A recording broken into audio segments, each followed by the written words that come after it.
And when I say we, I mean even. I'm sorry, I need to go in another room. Then I'm done. But I was telling Pastor Smith, and I'm grateful for him even in my life, because as a pastor, you don't want to get a phone call it's hard enough to have one of your members pass away, but to have a person so young who had a bright future decide that the pressure was so much, the hurt was so much, that he wanted to just end the hurt. And I know what that feels like. And so for him, he felt like, I can't do it anymore. And he took his own life, unfortunately. Um, so when he and I, Pastor Smith, talked about this, and I said to him, I said, we can't save everybody, but we have to, as a Christian community, we have to see the signs. We have to learn the signs. We have to point them in any way that they can get help. And we have to stop ostracizing our young African American men. They have done some wrong things, but I've seen so many people just put them down so much till they may not always physically commit suicide, but they're committing suicide by just not trying anymore. They don't want to be any better because they don't see that anybody sees any good in them. So thank you for giving me a little bit of your time, and I'm grateful for Pastor Smith to just give me this minute or two. Thank you all for listening, and I'm grateful, and I want to learn even more how I can support our young Black men. I have two sons, and even for them, just to be able to support them as males. So thank you. Khalid? Yes. Thank you for your patience this afternoon. Thank you. And so no problem. Present.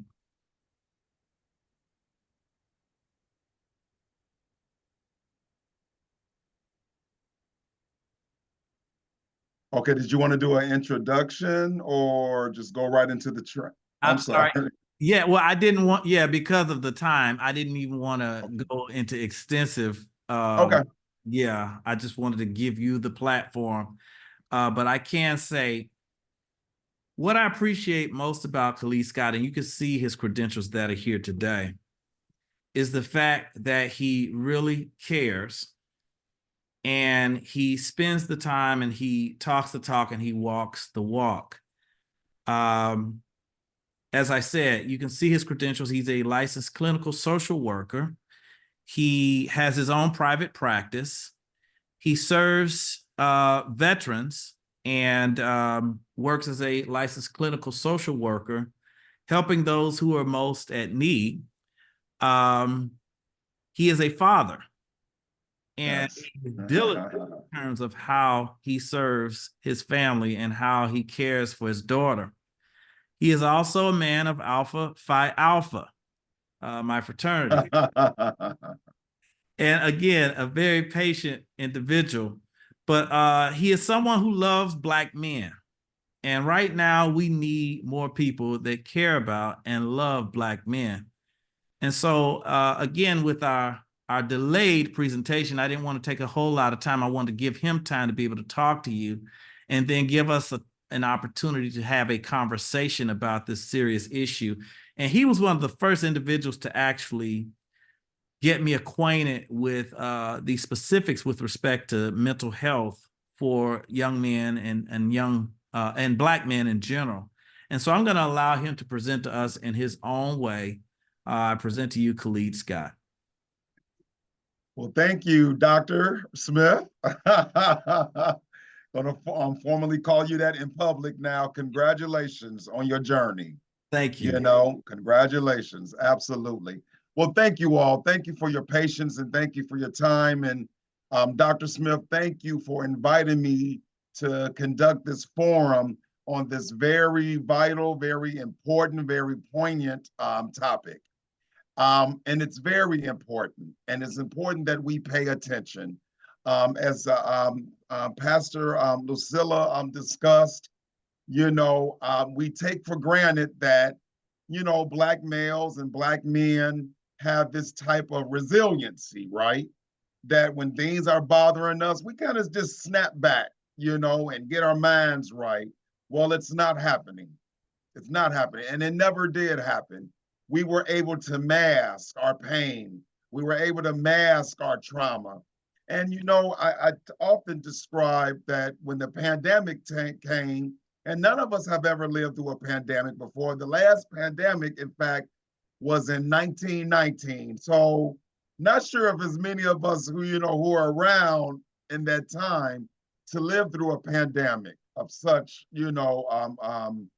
tragedy. We lost over 1 million people. But one of the things that I realized that the pandemic did is it made us sit down and be still and think about things for the good and the bad. Some of us have triumphed from it. For me, went into private practice with international high achievers. And then a lot of people really came to grips that I have some things going on in my life that are not making me happy, that my existence on earth is not as good as I thought it was. I remember, and I shared with you, Doc, that the first holiday season that I was in private practice, 7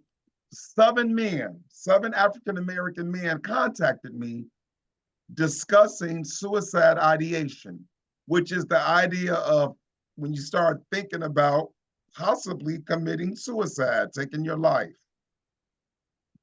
And when I asked all 7 men who were interested in coming into therapy with me about, tell me why, what brought this on?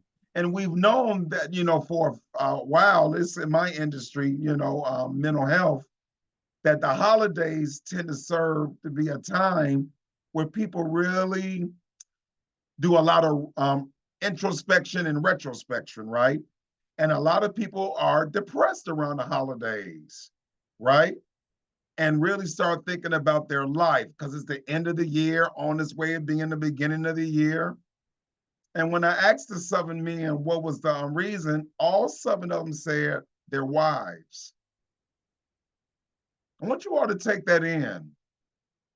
I want you to take that in, what I just said. 7 grown men ranging from age 30 to almost 60, a 30-year span, said that they were so depressed, so discombobulated because of their marriages.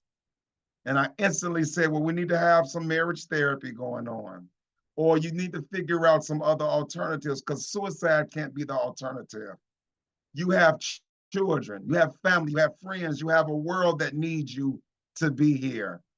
And from that point on, and then I lost one of my mentees on his 33rd birthday for suicide. And since then, I've lost 4 other men that I know. And we've been seeing in Hollywood, people have been taking their life. So yes, this is knocking on our door and kicking the door in. So let's go ahead and get some education about Black boys, Black men, and suicide, right? So we got some learning objectives, and I'm going to go through this PowerPoint pretty fast, but I really want you all to, just to kind of be introduced to this concept. So what I want us to get from this is how to offer support and reduce suicide ideation outside of therapy, and how communities can help and reduce suicide deaths amongst Black boys and men.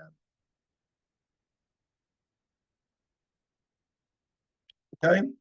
Now, in the comments section, if you all don't mind, I want you to list out some stressors, that you have, some everyday things that really stress you out, and nothing is off limits. So please take a moment in the comments section and list out some of your stressors. And Dr. Brian, can you do me a favor? If some comments come in, can you let me know and then read them off? Okay. All right. But I want you. I want to just say this one, and everybody online is going to chuckle when I say this. One of Okay. the first comments was ministry. Oh, wow. Wow. Now I'm glad you said that. So let's delve into that for a moment, okay? I'm a social worker, and I know I get phone calls every other day with people going through it. So imagine what the clergy, what ministers, pastors, imagine the phone calls they have to deal with on a daily basis, weekly basis, monthly basis, daily, right? Because you're trying to motivate people. You're trying to inspire people. You're trying to be there for people, right? That's a lot of responsibility coming at you, right? So we have to be equipped. That means we have to take care of ourselves because that's a heavy cape that we have to put on, right? And so the thing is, we do trainings like this for us to educate ourselves, to know what's out here in the world, but to know what the challenges are that people are dealing with so we can be effective, not only to the community that we serve, but to even us. Self-care, self-care, and self-care. So that's why I'm going to kidnap Dr. Brian, and we're going to go for our favorite pizza, and really talk about some things because we've been on, and it's time to celebrate us and learn how to celebrate us. And that's it right there. When you learn to love you, when you learn to celebrate yourself, even if no one else celebrates you, right? Then what are the chances of you feeling down and depressed and wanting to take your life? Because it's so much joy in my life to celebrate. So I want to read two other ones. Another one made me chuckle. Not this one. The first one is a child's mental health and emotional health as a collegiate athlete. Oh, I can kind of identify with that. That's a stressor. And then here's another one, Khalid. I kind of chuckled. Sorry if you're on here and you may hear this, but it says dealing with white people at work. Yes. And I think I understand that in terms of the whole issue of racism and privilege and dealing with it when you are on the other side of that fence. And then lastly, the stresses of ministry, lack of jobs, lack of enough financing, and health issues. Those are absolutely. Absolutely. And with men, there's a special caveat, right? It's a special thread with this, right? Because as men, what are we taught as little boys? That we have to be leaders. Now, it's not always good to be a follower. That we have to be in control, that we are supposed to be the CEOs of our households, right? And I remember when I went through my divorce, I was really down and out. Why? Because when you divorce, right, it says it's a failure of the marriage, right? You lost your marriage. You did not do everything you were supposed to do to maintain that marriage. And I had to learn, right? I had to learn. And here it is. I'm a clinician, an award-winning clinician, a clinician who's been in this business for 30 years now, that the onus is not just me. It takes two to make a marriage. It takes two to make any relationship. If me and Brian are good friends and Brian doesn't contribute to our friendship and I'm doing all the work, that's not a friendship. That's a one-sidedness. But when we both do our part, nothing is impossible. It cannot always just be on one person. And if I am the one who contributed to the downfall, it's up to me to look in that mirror and fix me. That's my responsibility. Okay. And here's all what right, well, people who talk more than they listen. Wow. And we're used to that, right? It's a thing we learned that, and they tell us therapists in training that you have to be deep listeners, not listen to respond, but listen to take in what's being said to you, process it, and then give it back. And let the person know that I hear you. I really, truly hear you in this moment, okay? And be empathetic and sympathetic as well. Okay, so I'm going to move on, but let's keep I'm addressing the different stressors. I love this. Okay, So now look at your screen. Do you all recognize some of these famous gentlemen? And we're kind of, some of us on the line, we're a little old school, so we may not. So one of them is Kendrick Lamar, DMX, Kanye West, The Rock, Martin Lawrence, and Kid Capri. Okay, Kid Cudi, I'm sorry. And I've listed out a list of famous, celebrity men who all have been diagnosed with a mental health disorder. Now, you might ask, well, Khalid, why do you have this up? Why are you telling their business? Well, the thing is, these men have came out and taken their celebrity and said, wait a minute, we don't want you to be mistaken, right? That just because you're famous and just because you have money and just because you have access doesn't mean you don't get depressed. Doesn't mean you don't have to deal with your bipolar or your ADHD or your major depressive disorder or your schizophrenia or whatever diagnosis you've been diagnosed with. I want us to know that at the end of the day, no matter what our status is, we're human beings. And yes, us men are vulnerable. Let's own that right now. We are vulnerable. We are human beings. We were not born with a Superman cape on our back. So sometimes we just need to let go and let God. Let him do his job, but receive the blessings, okay? All right, so let's go ahead and get into it. Black male adolescence and suicide. And not just for our adolescents, male, but just for all of us, and especially us men and men of color. The thought process, denial. Nah, nothing's nothing. There's nothing going on with me. I'm okay. I just have the blues, right? I deal with normal everyday sadness about things. But we know, because we know ourselves better than anybody, if something's going on and we're not feeling right mentally, we know, wait a minute, maybe I need to pay attention to me a little bit better. I've been, my family been telling me, why are you so sad lately? You seem to be a little off. Those are our red flag signals to say, hey, something might be going on. Weakness. People who commit suicide, they weak. They take the easy route. Trust and believe, if you decide to take your life, there's nothing weak about that. It's just saying, I'm tired. I'm frustrated. I don't feel like I have any options. I've done everything I thought I could do, and it's nothing good enough. So weakness should not even be on the table, okay?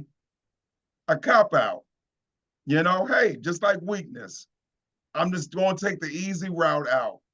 And it's not. It's just saying that I'm tired, I'm fatigued, I'm exhausted. Only white people commit suicide. Only Asian people commit suicide because they can't be perfect. Well, no, as the statistics are showing below, we all are vulnerable to suicide ideation. We all are vulnerable. Punk move. No real strong man is going to commit suicide. Let me go back. Look at these men. Billionaires, millionaires, former athletes, hardcore rappers who've been in jail. We don't typically see them as being weak, right? But they all are dealing with something that has, and I often describe mental illness as it's when your brain lets you down. It's when your brain does not act the way in accordance that it should. And primarily based on the trauma and or organically. Studies have shown if you have a parent or grandparent with mental health disorder, then likelihood you may be at risk of it as well. So we got to get rid of the stereotypes. That's very important. Okay, so some of the facts about, Black boys and men and suicide. Self-reported suicide attempts for Black male adolescents rose 73% between the years 1991 to 2017, and they're even higher on the rise. Black boys increasingly likely to attempt suicide than Black girls, more than Black girls who have more ideation than attempts. Black boys are engaging in more lethal means when attempting suicide than Black girls, which has increased by 122%. The Centers for Disease Control reported that between 2004 and 2014, young African-American males had the highest rate of suicide. It's an epidemic now, and it's nothing for us to brush under the rug, under the carpet.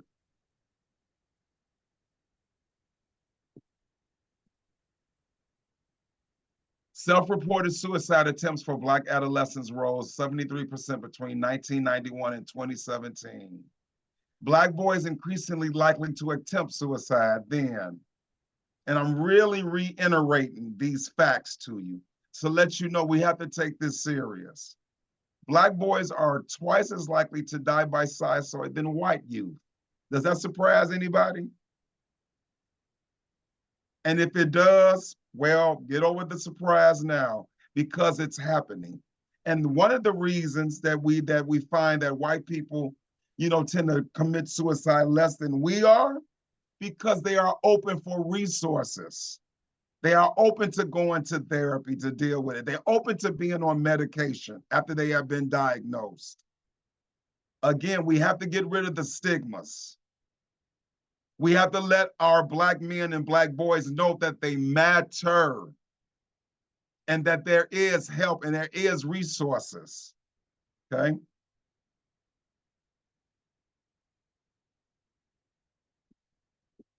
Okay. In 2014, 80% of suicide deaths in the Black community were men. 80%, not 20, not 50, 80%. Recent research has observed that Caribbean Black men in the US have highest attempt rates for the African-American community. Firearms were the predominant method of suicide amongst African Americans, regardless of sex or age, suicides. Suffocation was the second most prevalent method. And Black men don't often recognize depression or trauma as an issue, therefore doesn't associate suicide as a problem. Now, I want you to take that in. I said that earlier. We blow things off like, man, I'm just having a bad day. But no, again, when your mind starts to betray you, it betrays everything and everyone connected with you. I try to always be positive, gentlemen and ladies, always, because positive thoughts equals positive actions. But have you all ever been in front of somebody who was real pessimistic, real negative? It's contagious. But I've also learned when you're around somebody who's happy and joyous, that's also contagious. So you have to decide which one you want to be. And take that in, please. Talking about suicide. For example, making statements such as, I'm going to kill myself. I wish I were dead. I wish I hadn't been born. Getting the means to take your own life, such as buying a gun or stocking up on pills, prescription pills. Withdrawing from social contact and wanting to be left alone. Having mood swings such as emotional high one day and deeply discouraged on the next. Being preoccupied with death, dying, and violence. Feeling trapped or hopeless about a situation. Most often, there are signs and symptoms of someone who's really thinking about suicide, someone who's really depressed. But oftentimes, we don't see it. When we have that kid who starts wearing all black, or just stays stuck in their room with the door closed, or people who change their eating patterns, right? And they're not on a special diet, or people who they like depressing movies and depressing songs, or they're writing letters and it's really dark, Those are like, wait a minute, what's going on? Come on, sit down and talk to me. Oh, I'm okay. No, you're not, because you're behaving differently. Anyone who knows me knows that I'm very gregarious, very extrovert. So I would hope that if somebody saw me be quiet, like I'm on social media every day because I love it, because it gives me an open venue to people, and I'm a people person. But if I get off of Facebook, right, and you don't hear from me, please check on me, because that means something is off. I did an experiment. Every morning, I typically send a happy day messages, right? And I do this often. Folks get used to me sending the good mornings out, right? But I says, Khalid, don't send a good morning out. See who in your village cares enough to send you a good morning. That's when you know what people think of you. And then people will say, well, you know what, you're the good morning person. I'm not. It's just hard enough getting up in the morning. But at least send somebody a GM, good morning. Or like, wow, if a few days go past and the person who typically reaches out to you doesn't, what harm does it do to send a text message saying, hey, buddy, you okay over there? You never know who's struggling. You never know. And they say this often in my industry and in the world we know, check on the strong people, because they're the ones who have to have the wherewithal. And it's so true. When you got supermen and superwomen in your life and they go radio silent, please check on them. Please check on them. And us men got to get away of this machismo thing about, I don't be, I don't be talking to men like that. What? What is that? What is that? Do you know how much we value our friendships in this world? Think about it.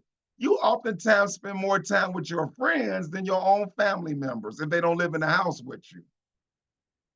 Think about how many hours you are with your coworkers. You're with them more than your family members. So why not build good alliances? Build a good village.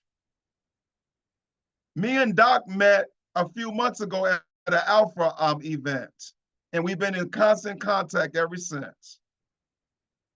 Now, I could have been machismo and like, man, I don't dudes, I don't know. Brian knows. Hey, man, what's up? What's going on? We keep in contact. And that's on purpose. When God brings us together, it's a reason. It's a reason, okay? Khalid, I want to step in there.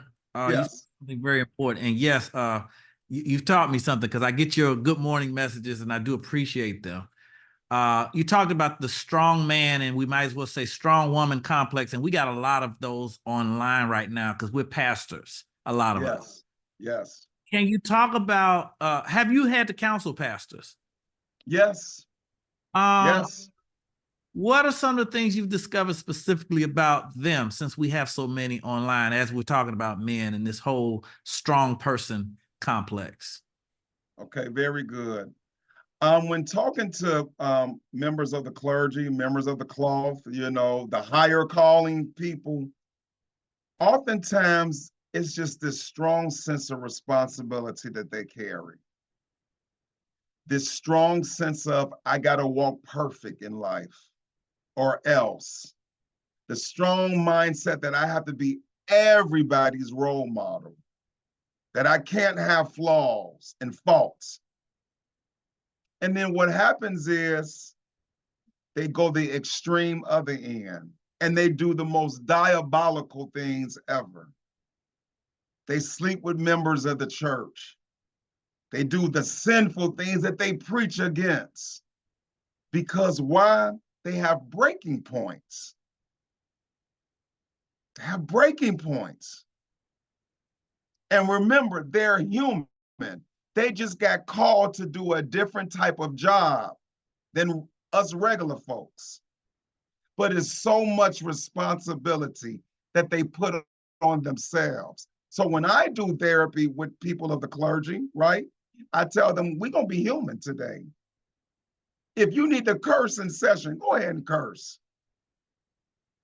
I want you to be authentic. And talk I about, want you, as you talk about that, somebody just put that in the chat. Talk about the breaking points and keep going. right. And so the breaking points is just that because of, okay, so I want you all to think about this. I want you all to write in the comment section something that you love so much that if somebody told you not to do it anymore, you would really have a hard time with it. It can even be your favorite food. So Brian, let me use you. Brian, what is your favorite hobby that you can do every day, hands down? Playing house music. So imagine me telling you that's a sin and you can't ever play house music. You have to play Mary Mary and Kirk Franklin. You can never listen to secular music ever again. Do you know what you will instantly do that night? You will play house music for that whole night. Because what happens in our brain is we go into fight mode.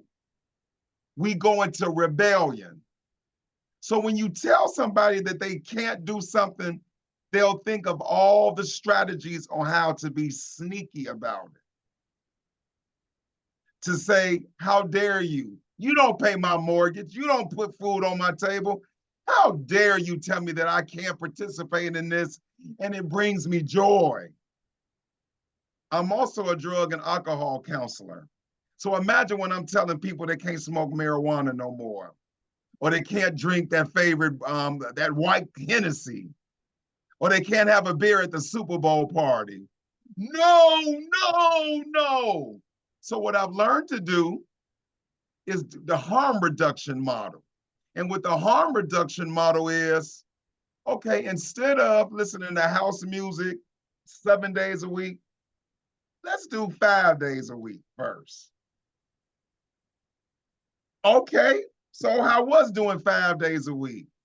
It's cool. I mean, I don't listen to it on Tuesdays and Wednesdays, but the other days I am. Then we go down to, well, let's listen to it on the weekend. So what happens is I'm slowly detaching you away from the addiction so that you don't feel it instead of doing it cold turkey. Because oftentimes when you do things cold turkey, right, what happens is you give it up quickly, but then your brain starts craving. And then what happens is, so I love Doritos. So if I go cold turkey with Doritos, it's going to be a Doritos commercial come on TV. And then I'm going to the BP station on the corner and buy a bunch of bags of what? Doritos. And I'm going to eat them all at once to make up, you know? And that does no good. That does you no good. So we have to learn to shift, to change the mindset. So when I'm working with clergy, I let them know you are human. If you know that there are triggers, identify your triggers and get you some counseling. Because again, you are a human being. And so I want to throw in some of the comments just so that they know that I'm listening and we're paying attention. So Deacon Price says traveling is something he loves. Carmen says listening to music. And Tara mentions Ellen DeGeneres DJ that committed suicide. There were pictures of him before, and he looked so happy, Khalid, before he took his life. And so I'll go on. Lejuan says web surfing, video games, watching TV. And then Reverend Richard says, what you're saying is so true. Go on. Right. So let me address what my sister Tara brought up about somebody who appears to be happy. Remember, we saw the television version of him. I guarantee you, if you really sit down now, 2 years later, and you sit down with his wife and children, there were signs, there were symptoms. But of course, we've also become master masquerade characters, right? We know how to put the mask on and appear to be wonderful and to be intact and to be great. And that's doing us no good. One of the things, and my friends, people in my village know, is I have straight talk for straight understanding with them. I learned a long time ago, putting bows and perfume on packages don't work. People need you to be real with them. But also you got to be mindful of your presentation because you don't want to lose the audience, right? But I often start off like, do you want me to listen to you in this moment or do you want my feedback? Because then if they say they want my feedback, oh, they know they about to get it. But they gave me permission because I could have just listened to them, right? But they said, no, Khalid, I know how you are. I know how you move. Give it to me. I'm ready to take it now. Then in my presentation, I hold up the mirror to my friends and family. I said, look in the mirror. Is this the image that you want? And if you don't want that image, change it. And I want you every week to hold that mirror up. And the more work you put into you, you'll see that image changing. And then one of the things I do, Doc, I practice what I preach. If I'm telling people to do self-care, you better believe I'm at that gym 4 days a week, putting on the self-care. I'm going up to the shop and getting my feet and hands done, right? I'm listening to my Sade and my Anita Baker and my Whitney Houston and my Will Downing and my jazz music to calm my soul down. I take care of my fitness. 2 years ago, I was 320 pounds. Now I'm 220 pounds because I took my health serious. I see a therapist quarterly so I can do check-ins. And my number one thing, I trust God. See, there's many of us who go around saying we're religious and we're spiritual, but let something come our way that doesn't feel good, we turn on God. See, for me, I trust him. God, I'm your kid. I am not you. Your kid's down here acting up, God. So as the parent, I'm not going to be the parentified child. I'm going to let you handle the business, God, because only you can. Because only you can. I'm a type of person that my friends come to me when they're going through hard times, right? And it used to bother me. But you know what? I had to tell them, if I got to keep repeating the lesson to you, that means you're not ready to receive it. So call me when you're ready to receive the good message. Because oftentimes we want to hear the angel on our right side, but really we listening to the angel on our left side because he makes us feel good. He gets our immediate needs met. The angel on the right side is telling us the right stuff, but he also is telling us we got to work. I ain't ready to work. I'm listening to the angel on the left side. And the angel on the left side is when everything goes bad, even though I'm the reason why everything go bad, kill yourself. Stop being a burden on your family and your friends. And that's why these numbers are on a rise. So I hope I addressed your issue. Okay? Yes. All right. Typical signs of suicide: alcohol and drug usage, the rise of usage, changing your normal routine, including eating and sleeping patterns. Oftentimes when I see people lose weight quickly or gain weight, I often ask them, how are you feeling internally? Because a lot of us, including me, turn to food. I'm an emotional eater. I will never lie to anybody. Food make me feel good. When I'm drinking a Pepsi, I feel good. But that Pepsi is dangerous. So I got to divorce that Pepsi for a little while, you know? Absolutely. doing risky or self-destructive things such as using drugs or driving recklessly, giving away your belongings and getting affairs in order. So oftentimes people who are responsible still, but thinking about committing suicide, they'll go ahead and write out a will, or they'll tell their family members what their funeral arrangements want to be, what they would like them to be. I remember my mom was talking about her funeral. I'm like, Mom, come on, what's going on now? Son, I'm 73 years old. Don't worry. I plan to be here longer. I just want to get my affairs in order. But I still wanted to make sure. My mother is elderly, right? And I want to make sure my mom is good, okay? Saying goodbye to people as if you won't ever see them again. When you hear people saying, man, goodbye, as well as see you later. See, that's a difference. Now, they can say goodbye, meaning see you later, but if they say goodbye, that sounds a little bit more final, right? Developing personality changes or being severely anxious or agitated, particularly when experiencing some of the warning signs listed above.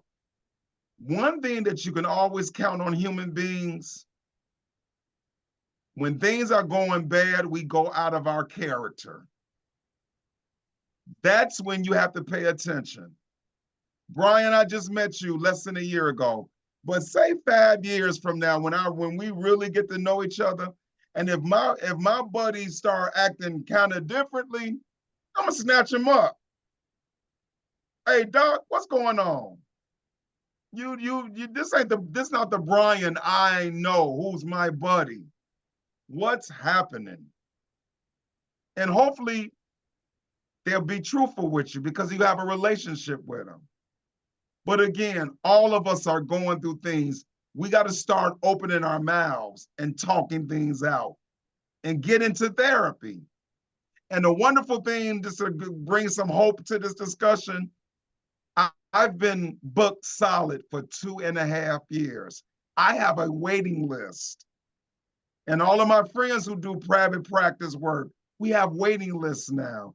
So Black people, people of color, are wanting the help now.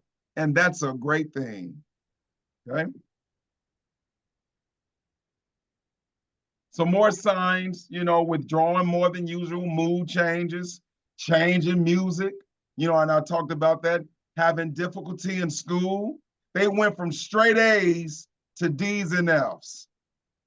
Remember, when you're a scholarly type of person, you pride yourself on your work.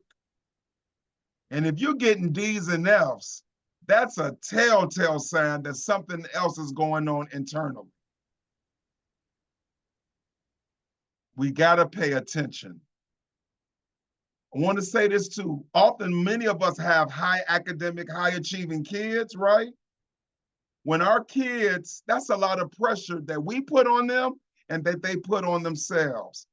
I learned a long time ago when my daughter, who's a hard worker, I had to tell her, rest. Turn off that laptop and go upstairs. Rest. Go and play your PlayStation.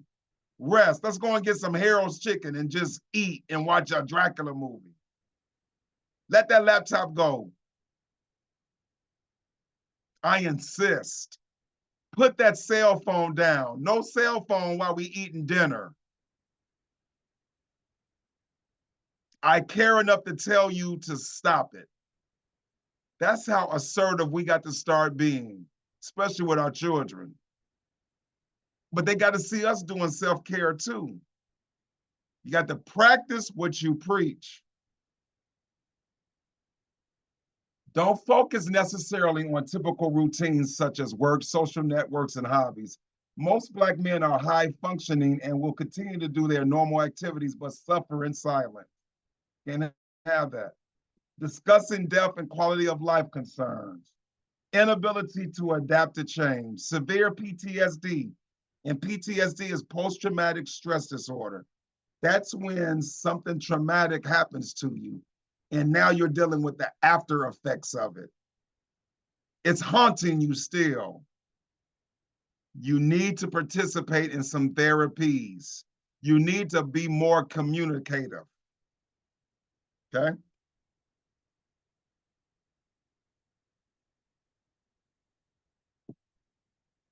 Mental health concerns. Black men and boys suffer from high rates of PTSD, depression, anxiety, racism, police brutality, childhood trauma, survivor's guilt, lack of understanding healthy versus unhealthy coping skills and behaviors. Now, when we think of these areas, you know, we may not we equate that with Black men because, again, we're known as being the strongest men on earth because of our physical. We got the six packs and the big arms and the big chest and the big legs. But what I found as a clinician, and I work at the VA hospital with former veterans, and I'm a veteran myself, we can be strong as the Dickens on the outside, but this can be the most vulnerable area in the world, the muscle in our body. We've learned to lift weights. We learned to exercise, but we didn't exercise this muscle in here or this muscle in the heart here. That's why I preach often about emotional intelligence. And that's another topic we'll get into, okay? Having the balance of emotions and intellect and marrying the two, okay? Some facts, okay? 6 to 7 men die a day by suicide. Now, somebody might say, well, that doesn't sound like a lot. So I'm bad at math. Somebody take out a calculator. Do 7 men times 365 days in a year and tell me what that number is.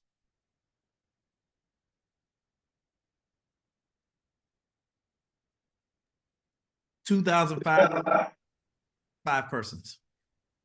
Now times that by 10. Let's do 10 years. 25,550. That's a lot. And this is a medium number. It's probably more than that, but this is the medium number, okay? Caribbean Black men living in the US have highest rate of suicide in the Black community. Elderly Black men make up 80% of completed suicides. Why wouldn't you be depressed as an elderly person? You're in an old folks home, as we used to call them, and your kids don't come by and see you. I already told my daughter, look, I'm gonna live in your basement. You're not gonna get rid of me. I don't took care of you. No, and she'll be like, no, Daddy, I'm gonna put you in a good folks home. What? She said, Daddy, you be doing too much. So I'm gonna put you in a good old folks home, but it's gonna be high level. I'm like, wow, you know? Yeah. But I know she'll never do that to me. All right, depression, PTSD, and physical health issues are leading causes. As we're getting older, even though I think I look like I'm 35, I'll be 55 in a couple of months. So I got to take care of this. But I still, let me stand up too quickly. I'd be like, whoa, let me sit down right quick. When I sit on the couch too long, right, Doc? And I get up, ooh wee. Sound effects. Yes. I'm not 25 years old again.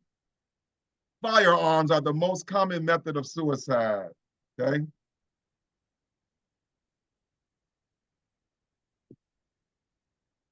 Increase in physical pain or chronic medical issues. Chronic pain and digestive issues can be related to depression. Anger. Men of times manifest hostility, aggressiveness, and anger when depressed. It's more than irritability or can strike a smallest thing. Substance use. We think people use drugs and alcohol to feel better. Sometimes people use it as self-medication to feel better, and it's the wrong thing to use, okay? Suicide thoughts. Men are 4 times likely to die by suicide, and 7 to 8 Black men die daily from death by suicide. We cannot take this light. We cannot.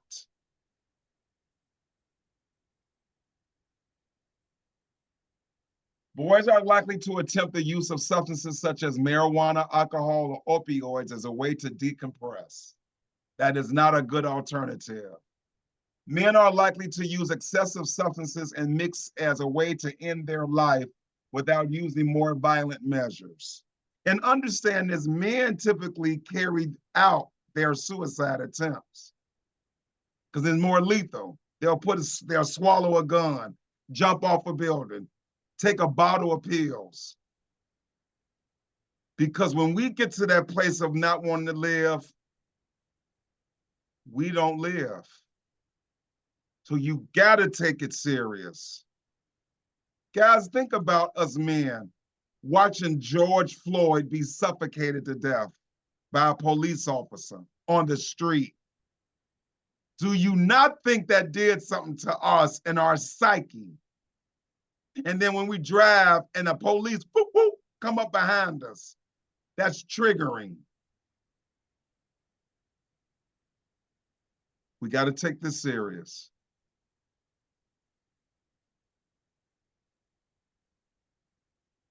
Lack of understanding about suicide ideation and causes. Many Black men don't recognize hopelessness as a gateway to suicide ideation if not addressed. Shame and guilt due to expectations of being a Black man. Intergenerational trauma. We all had issues and made it. Therefore, you will too. No. I know we are descendants of slaves, right? I know that we used to, Jim Crow laws and things like that. But trauma and tragedy is not good. We have to address it head on because it keeps building and building and building. Suicide is often discussed as an afterthought, not a prevention amongst the Black community. Man, didn't somebody see what was he going through? Did anybody get a phone call? Man, that's just too bad. And then we forget.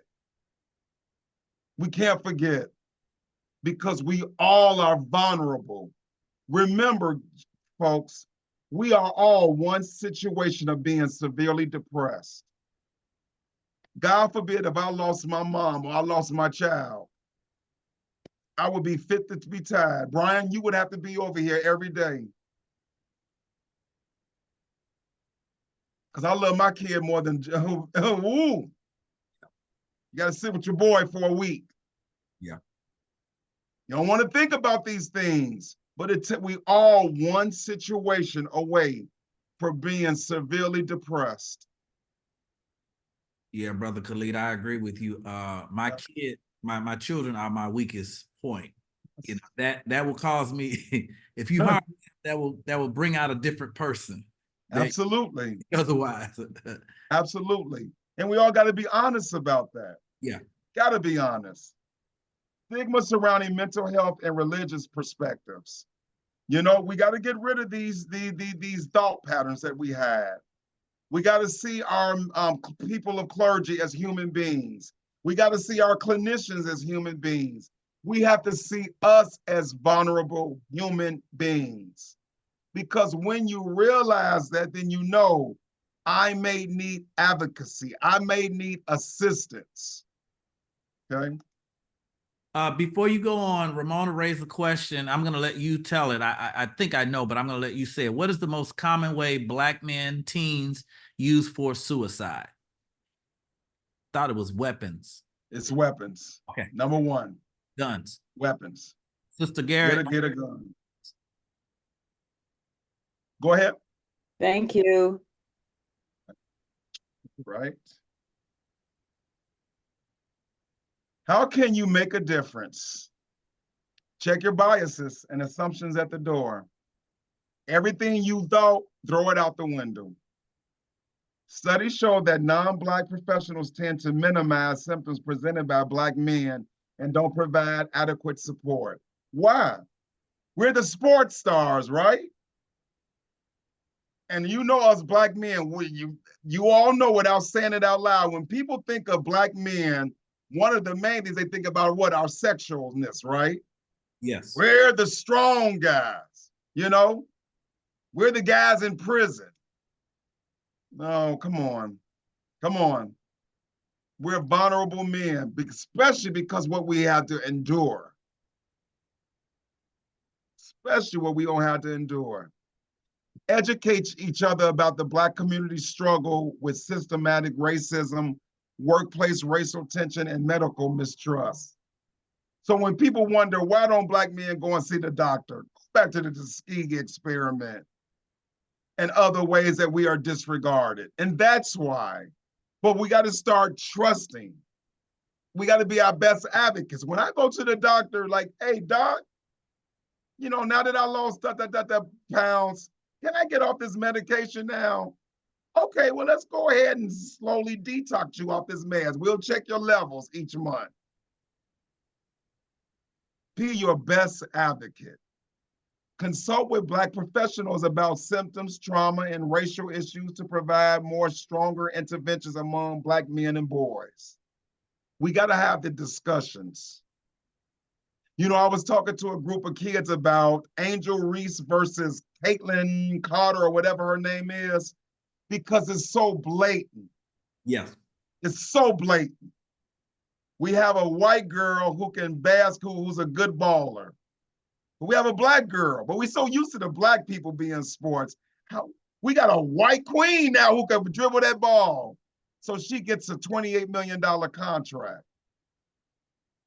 You better believe we're going to always take care of ours first. Don't ever be fooled. I'm a Black man with 9 different credentials behind my name, and I work in a white woman-dominated field, social work. There's a reason why I have 9 credentials behind my name. I have to. Because I have to prove every day all that paper on my wall, right? All that. That's why when I do my Zooms, I'm sitting in front of all my degrees and certifications so that you believe that I'm competent. Is that a shame behind that? Of course it is. But I know the reality and I know the world I live in. Okay? All right. We're wrapping up. How can we support? Be present and allow them to lead with the conversation. Use active listening skills by repeating what you hear and ask if you can ask questions about what they have said. That means, again, deep listening. Be careful not to label them and introduce mental health issues until you have built a good rapport and are sure about diagnosis. Educate them on their symptoms and how to tie into mental health. And 3, do not ask them to educate you on their culture, but instead be open and understand and learning your own to understand them more. Be real. If you don't know, ask. Get clarity, okay? Create a safe space for them to discuss their issues. Listen without always having a solution. If the person discusses their issues, as parents, as spouses, as good friends, as family members, as managers at work, we want to, and as men in general, we always do what? We want to solve the issue, right? Sometimes the person just wants to talk. They want to vent. They just want to get it off their chest. And that takes the pressure off of us. We don't have to solve every problem, right? Understanding the difference between hopelessness and suicide ideation. Hopelessness is, man, I'm never going to get that job that pays $100K. I didn't go to college. I don't know if I will ever go to college. Can I afford college? That's hopelessness. Suicide ideation is, I'm a failure. I don't do nothing right. I don't feel like going through this no more. Nobody can help me. I'm a loser. I want it to end. I'm tired. It's a difference. One is extreme, is over. There's no hope. The other one is I can identify what's going on, but maybe there is a solution. I just got to find it. Okay? Ask the person directly if they are thinking of harming themselves with a non-judgment disposition. So when I was talking to those men, those 7 men, man, tell me why you hurting so bad. And when they said, you know what, my wife, I'm stressed. And I said, brother, there's 2 solutions. You come and see me, or you go and hire a good attorney. But you leaving this world is not an option. We need you around. That's the difference. Okay? The do's and the don'ts. Do. I am always here for you if you need to talk. You aren't in this alone. Can I tell you about my experience about a similar situation? So you're showing what? Empathy. I can just listen. I won't say anything. The floor is yours. I love you, and I'm here to help you. Brian, I love you, bro. Let's go and get some Giordano's and Pepsi and talk it out. I'm here. Hey, man, I need you after today. Right. The don'ts. What do you have to be depressed and anxious about? Brian, you got a beautiful wife, beautiful kids. You a doc now. You're in love. Man, go on about that mess. Us alpha men, we too hard for this. No. Middle and high school is easy. Wait till you become an adult. Man, stop complaining. I pay all the bills in the house. You just got to exist. No. Our kids got this thing called social media that's driving them insane. Okay? God won't put more on you than you can handle. Whew, that's a big one, man. Oh, absolutely. Because what happens is it's dismissive. Yes. It's dismissive. Yes, God is there, but we also got to do our part. I can pray all day for God to help me lose that 100 pounds, but I had to go to LA Fitness. I had to leave Giordano's and Doritos alone for a year. And then he gave me that 34-inch waistline with my help. Okay? I can give you something to be depressed and sad about. And see, in our heads, we thinking that's helping, that's motivating, but it's doing the opposite. Okay? This is very important. I want people to screenshot this right here. What I can control and what I can't. Out of my control, the past, the future, the actions of others, the opinions of others, what happens around me, what other people think of me, the outcomes of my efforts, how others take care of themselves. I have absolutely zero control. I'm not God. I'm a human being. What's in my control, though?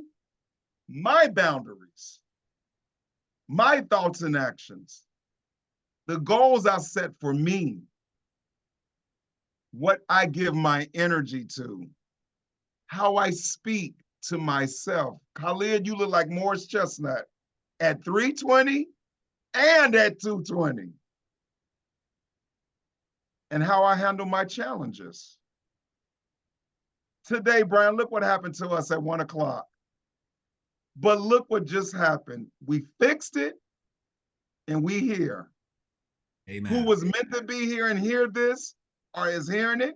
And we gonna record this and they can hear it later. Amen. Everything works out for the good, but you gotta believe. Okay? What if someone I know is in crisis? Please give them the number to 988. We made that hotline number real simple now, 988. So everybody listening, put that number in your cell phone and save it. And share it when anytime you hear somebody in crisis. Tell them to call 988. You got a friend in trouble. Contact me or a clinician that you know and ask them for a list of therapists. Go to the nearest hospital emergency room to be evaluated if you're feeling depressed. Okay? Call on your village. Do not minimize somebody's pain. Just because it isn't yours, don't minimize what somebody else may be going through. We all matter. We all matter. Here are some resources, and Brian, please let folks know, please share this PowerPoint with anybody and everybody. Email it to everybody. You know, people contact me. I'm on all social media platforms, and I'll send you a copy of this PowerPoint. Please use this resource, these resources, okay? Now we're at the Q&A part, and I know we kind of going a little bit over, but I just wanted to get this message out.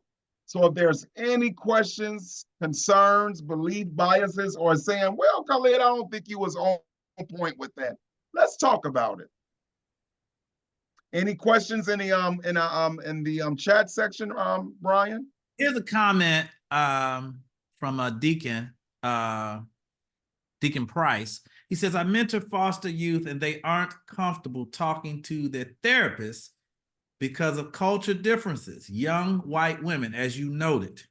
Yes. And I see here the Man Cave Mental Health Clinic for Men in Chicago. I'm not sure. Yes, yes, yes. So yeah, let's talk about that, because I have a son.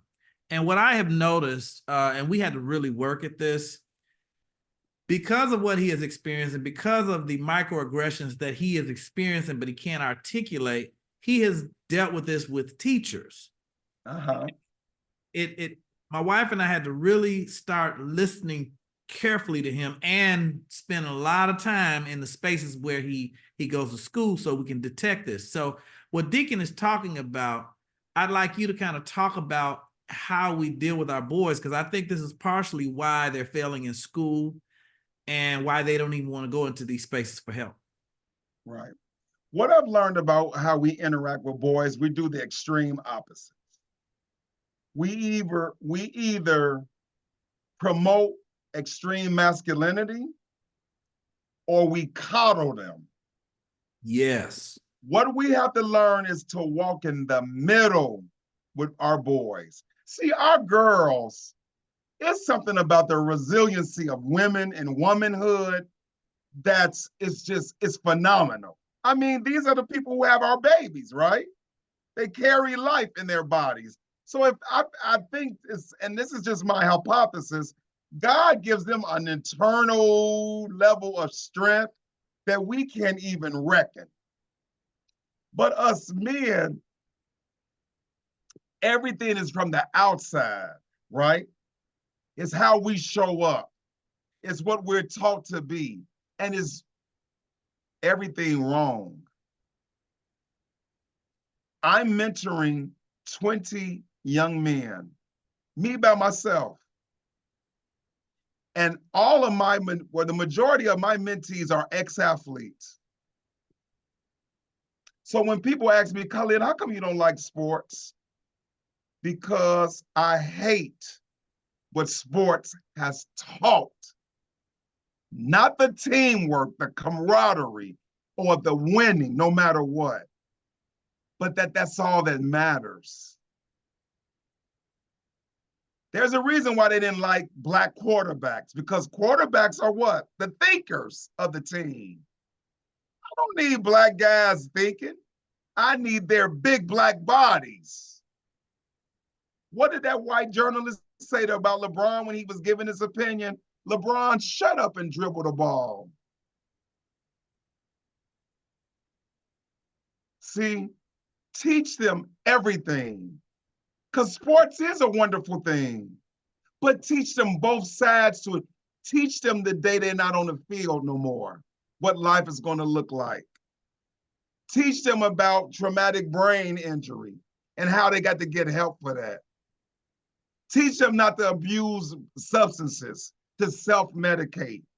Teach them that you don't take this fist and beat your wife when she gets out of line or questions you about infidelity. So when I'm working with these former athletes, I have to break them down first and rebuild them.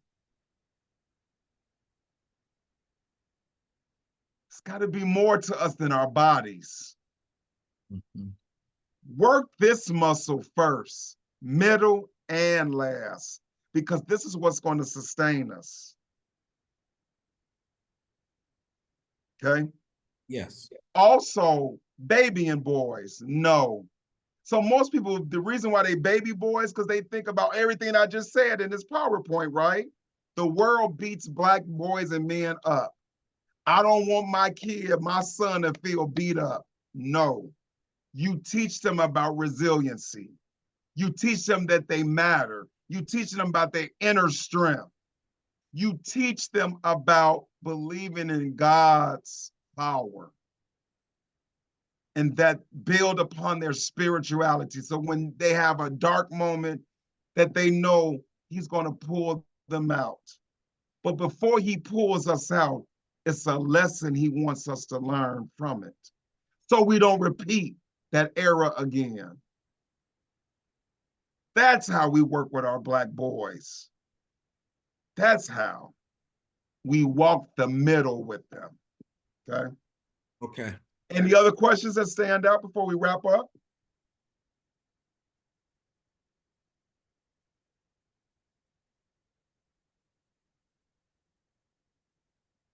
Okay. All right. All right. So here's my contact information. Easy telephone number, 43 Scott. 43 Scott. I made it simple because when dealing with us, you got to make it real simple, you know? I'm also on all social media platforms, and you can reach me through my email address. I'm on Psychology Today, and my website for my private practice is highachiever.net. Folks, we got to rebuild our villages. We got to sustain our village. And we have to take black men and boys and our issues and concerns very serious from this point on, because we got to stop losing this record number of black men and boys. And we got to start everything off by loving ourselves. Because the more you love you, right, the more you'll be invested in you.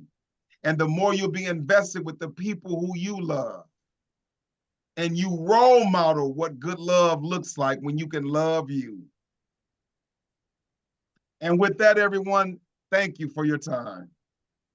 Thank Brother Scott, I had one question. Brother Price, in Chicago, I mentor through the Black Star Project. A lot of times I've been getting on a lot of Zooms.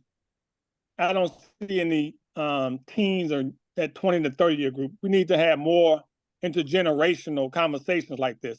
And my question to you, would you be open to come and speak with a group of teens and that 20 to 30 group? Absolutely. Okay. Just I'll contact reach out me to and you. let me know. Contact me and let me know. Absolutely. When me and brother Okay, appreciate Brian that. met, when me and Brian, brother met, we met at an Alpha event where it was like 150 boys. Yeah. And it was phenomenal. And And it was phenomenal. let me say to everybody, all you who know me, if you want Brother Scott to come to your organization to speak for you, please make sure you give him an honorarium. Don't let him tell me. I'm serious. All y'all know me. Don't let him tell me. And if I find out he's going to one of your places, I'm going to ask him, did they bless you? So everybody, when you ask him to come, he didn't tell me to say this. I'm saying this as a pastor, and I know if you want him to come out to your space, bless him because he is a blessing to us. Thank you. Thank you so much. Thank you, thank you, thank you. And again, guys, please take my information down and call me. I'm an empty nester now, right? So I have ample time because I'm committed to this. When I lost my mentee 2 years ago on his 33rd birthday, it did something to me. I can't lose another one. My baby is gone. I was his therapist when he was 12. I became his mentor at 18. And I was with him until his 33rd birthday when he decided to drink antifreeze Mm. and took his life. Wow. So this is serious. Yes. This is real serious.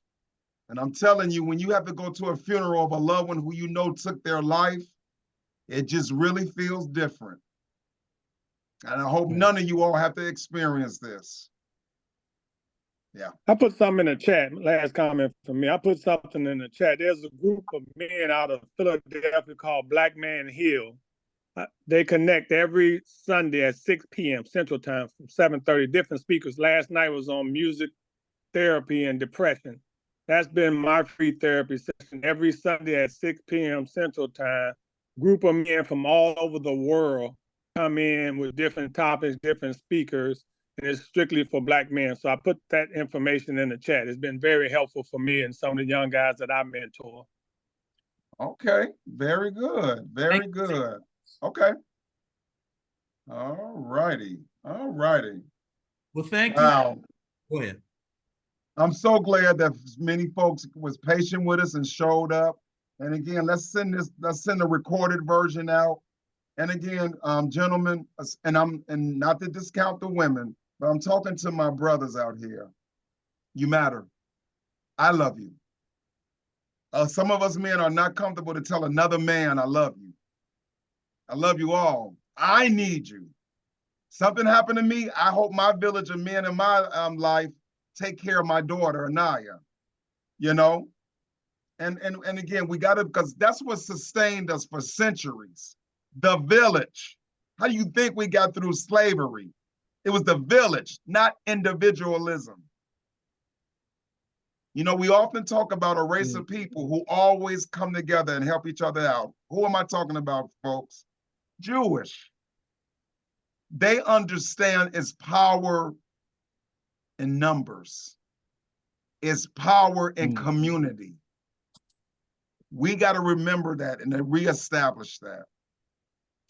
And that's my word. Blessings to everyone. Be on the lookout. I do apologize. We had a technical difficulty today. We have a series of lectures that are coming out on media and civics for faith leaders. So it'll be eight modules for each of those. I mean, 4 for each. And they will be coming in May. So you'll get a schedule very soon. Blessings to everyone until we meet again. Bye-bye.